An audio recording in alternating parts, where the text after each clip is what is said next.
নিজের স্ত্রীর সাথে সর্বোচ্চ সুন্দর ব্যবহার করতে হবে ভাইরা। আল্লাহ বলেছেন ওয়াশিরুহুন্না বিল মারুফ, তাদের সাথে সুন্দর আচরণ করো।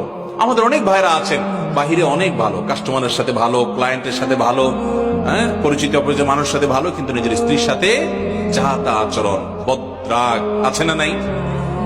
বেচারের উপরে যত রকমের টর্চার, অবিচার, গালমন্দ, বাজে কথা ঘরে ঘরে।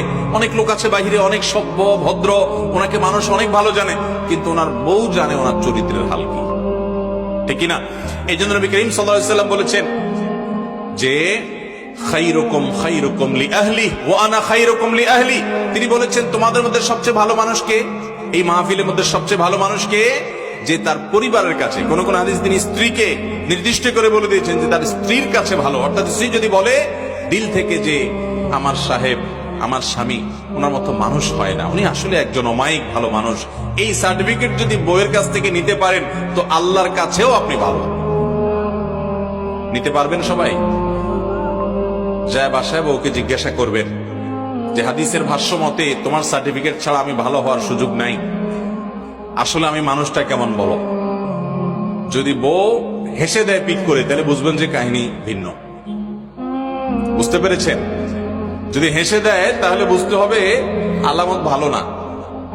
অতএব স্ত্রীর কাছে ভালো হওয়ার জন্য নিজের আচরণটাকে সুন্দর করার চেষ্টা করতে হবে ইনশাআল্লাহ। অনেক মানুষ আছে এই জায়গা ধরা খেয়ে যাবে।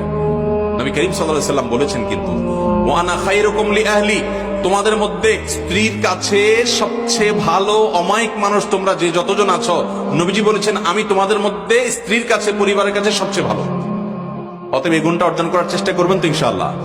আজ থেকে বউয়ের সাথে কোনো খারাপ আচরণ করা যাবে, রাগারাগি করে বাজে কথা বলা যাবে ভাইরা আমার।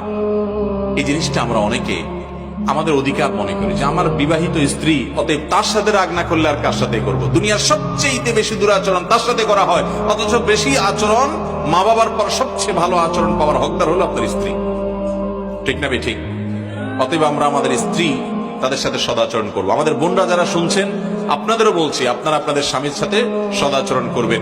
এই হাদিস শুনে শুধুমাত্র পুরুষদেরকে ধরবেন না যে হুজুর বলছে আমার সাথে সদাচরণ করতে, আর আপনি নিজে উল্টাপাল্টা করবেন, তা হবে না।